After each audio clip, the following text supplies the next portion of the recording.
সুন্দরবন। আজকে আমরা কথা বলবো সুন্দরবন ট্যুর নিয়ে। আমরা অনেক ক্ষেত্রে দেখে থাকি কিছু অল্প পয়সায় সুন্দরবন ট্যুর হয় এবং কিছু বেশি পয়সায় সুন্দরবন ট্যুর হয়। তো এই টাকার তফাৎ কেন?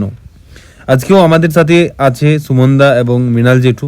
তো এই বিষয়ে কথা বলার আগে আমরা জেনে নেব সুন্দরবনের দক্ষিণ রায়ের গল্প। দক্ষিণ রায় বলা হয় সুন্দরবনের জাতীয় ধর্ম নির্বিশেষে পূজিত এক দেবতাকে। তিনি জঙ্গলের প্রাণী এবং রাক্ষসদের শাসন করে থাকেন। সুন্দরবনে মাছ ধরা এবং মধু সংগ্রহকারী বিভিন্ন কারণে যাওয়া মানুষরা এই দক্ষিণ রায়কে পুজো দিয়েই জঙ্গলে প্রবেশ করে থাকেন। বলাই বাহুল্য সেক্ষেত্রে তার রাজকীয় প্রস্থান দৃষ্টিনন্দন, আর তার দেখা পাওয়ার জন্যই বারবার হাজির হতে হয় এই মায়াবী জঙ্গলে। আপাতত জঙ্গলের নিয়ন্ত্রণকারী হিসাবে অনেকে বাঘকে দক্ষিণ রায় বলে থাকেন।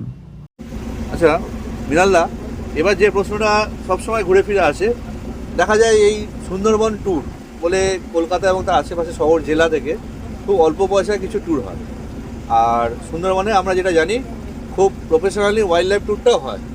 তো সেক্ষেত্রে একটা টাকার কম বেশি অঙ্কের ব্যাপার চলে আসে। তো সেটা কেন হয়, এবং ওয়াইল্ড লাইফ ট্যুর আর এই পিকনিক ট্যুর, যেটাকে আমি পিকনিক ট্যুর বলেই বলছি, যেখানে মানুষ একটু মজা করে একটু চারপাশ ঘুরে যায়, এর ফারাকটা কোথায়? প্রথমত যে পিকনিক ট্যুরের ক্ষেত্রে যেটা কী ঘটে, অনলাইন 2 ডেজ কিংবা 2 নাইট 3 ডের জন্য যে প্রোগ্রামগুলো হয়, তারা প্রথম দিনে ক্যানিং থেকে নিয়ে আসে, এসে একটা ডেটার মধ্যে বোটে উঠে গোসবা মার্কেটটা দেখিয়ে দিয়েছে, ওখানে হিলটন বাংলো বেতন বাংলো দেখিয়ে দিয়ে আস্তে আস্তে এসে বিকালে হোটেলে তুলে দিচ্ছে। একটা দিন গোসাবাদে নষ্ট হলো। দ্বিতীয় কথা হলো যে দ্বিতীয় দিনে আপনার ওখানে সন্ধ্যাবেলা কিছু এন্টারটেনমেন্টের জন্য বাউল গান বা নাচা গানা কিছু দেখানো হচ্ছে, রাত 9টা-10টার মধ্যে খাইয়ে দিচ্ছে। তারপরের দিন সকালবেলা 7:30-8টার সময় বোটে উঠিয়ে ঘুরে মানে ব্রেকফাস্ট করিয়ে কিংবা ব্রেকফাস্ট বোটে উঠিয়ে সজনেখালি একটা স্পট দেখছে, সেখানে যে 1 ঘন্টা সময় দিয়ে দিল। ওইটা দেখার পরে ব্রেকফাস্ট করানো হলো, বোটেই খাওয়া দাওয়া চলছে। সজনেখালি দেখলো, সুদর্ণখালি দেখলো, দোপাকি দেখলো, আর ক্যানাল ক্রিক্সের মধ্যে গড়ে যে প্রোগ্রামটা 7 থেকে 8 ঘন্টার মতো সময় লাগে, সেটা হার্ডলি 2.5 থেকে 3 ঘন্টা বা 4 ঘন্টার ট্রেনের 4 ঘন্টার মধ্যে ঘুরিয়ে দিয়ে ওরা বাইরে চলে যাচ্ছে। সারাদিনে এই প্রোগ্রাম 8-9 ঘন্টা যে দিন থাকছে টাইমের মধ্যে, সেই টাইমের মধ্যে 4 ঘন্টা হার্ডলি 3.5 থেকে 4 ঘন্টা দেখানোর পরে বাইরে চলে যাচ্ছে। 3টে স্পট দেখিয়ে চলে যাচ্ছে বাইরে। খাওয়া দাওয়া ওখানে চললো, সন্ধ্যাবেলা আবার ধীরে ধীরে গিয়ে সন্ধ্যাবেলা হোটেলে তুলে দিল, সেদিনে মিটে গেল।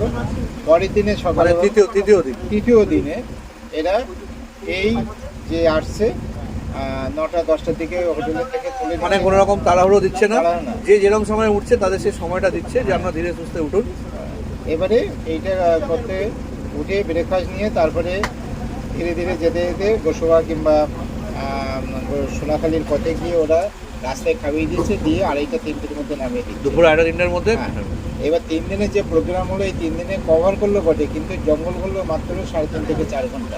তার মধ্যে যদি কপাল থাকে বাঘের দেখা পেলো, কিন্তু অন্য স্পিসিস বা অন্য সম্পর্ক মানে কোনো আইডিয়া পেলো না মানুষ। এবার আমরা যখন কোনো গাইড যাচ্ছি, তখন আমরা যখন এই ওয়াইল্ড লাইফ ট্যুর যেটা হয়, সেখানে এই 3 দিনের প্রোগ্রামে যখন এই পিকনিক ট্যুরে যাচ্ছি তখন আমরা বুঝিয়ে পাচ্ছি না যে এই জঙ্গলটা এই সময় কেন ঘোরানো হচ্ছে, এইরকম একটা বিতর্কিত হয়। তো আমরা ওখানে খুব বেশি গুরুত্ব দিই না। দ্বিতীয় কথা হলো যে ওয়াইল্ড লাইফ ট্যুরের ক্ষেত্রে এই যে 3 দিন যে জঙ্গলটা আপনারা ঘুরতে এসেছেন, এই জঙ্গল ঘোরার মধ্যে 3 দিনেই জঙ্গলের রেভিনিউ জমা দেওয়া হচ্ছে, আর ওখানে 3 দিনের মধ্যে 1 দিন জঙ্গলের রেভিনিউ জমা দেওয়া হচ্ছে, পারমিশন যেটাকে আমরা করা হচ্ছে। আর এখানে আপনার 3 দিনের যেমন জঙ্গল সেই রেভিনিউতে যেমন বোটের ইয়েটা পারমিশন আছে, মাথা পিছু একটা পারমিশন আছে, প্লাস আপনি সারাদিন ঘুরছেন, একটা তেলের খরচা, খাওয়া দাওয়া, অনেকটা বড় খরচা সেখানে এসে পড়ে। এখানে এই যে কন্ডিশনটা চলছে যে সানরাইজ টু সানসেট জঙ্গলের ভিতরে আমরা রেখে দিচ্ছি, ওয়াইল্ড লাইফ ট্যুরের ক্ষেত্রে যে টাইমটা জঙ্গলের ভিতরে দিলে বাঘ হোক, বাঘ ছাড়া অন্যান্য জীবজন্তু যারা আছে তাদের দেখার জন্য বিভিন্ন পাখি পক্ষী আছে, সেগুলো দেখার জন্য, জলের মধ্যে কুমির, ডলফিন, এগুলো দেখার জন্য বিভিন্ন দিক থেকে সারাদিন এনগেজ করে রাখা হয় সানরাইজ টু সানসেট। তারপরে বেরিয়ে যাওয়া হচ্ছে। তো 3 দিন আপনি জঙ্গল করছেন, 3 দিনে জঙ্গল ঘোরার মধ্যে পারমিশন চার্জ এবং বাকি যে ফুয়েল চার্জ, যে বোট যে পুরো এবং যে ফুডিংটা, মিলিং চার্জ সকাল থেকে একদম সন্ধ্যা অবধি প্লাস রাতে ডিনার, সব কিছু এ টু জেড যখন মেনটেন্স করতে হচ্ছে, মানে তখন একটা ব্যয়বহুল্য ব্যাপার চলে আসছে। তখন একটা বাজেটের ব্যাপারটা চলে আসছে।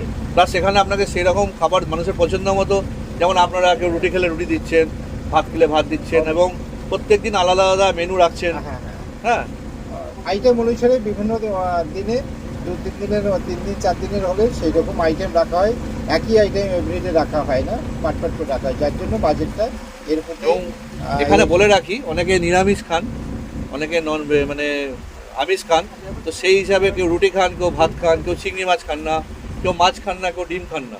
তো এইরকমই হরেক রকমের যে রিকোয়ারমেন্ট থাকে এগুলো কিন্তু সব এখানে আলাদা করে ফুলফিল করা হয়। এটা কিন্তু আপনি কোনো মানে পিকনিক ট্যুর বা জেনারেল ট্যুরে এলে পাবেন না। আর জঙ্গল ঘোরার যে টোটাল খরচ সারাদিনের, মোটামুটি 12 থেকে 14 ঘন্টার একটা ট্যুর হয় আমাদের। এবং আমাদের আজকের দিনে আমরা 8ই ডিসেম্বর ফিরছি বাঘ দেখে, সেই ছবি আপনাদের আমরা দেখাবো আমাদের ওয়েবসাইটে। তো সেই ব্যাপারে এই টোটাল যে খরচাটা, তার জন্য ট্যুরের যে খরচাটা অনেকটা হেরফের হয়। তো আপনি জঙ্গল তো দেখছেনই না, তার সঙ্গে আপনাকে লোকাল সাইট সিন দেখে বাড়ি পাঠানো হচ্ছে, তো সেক্ষেত্রে সস্তা থেকে সস্তা ট্যুর হতেই পারে।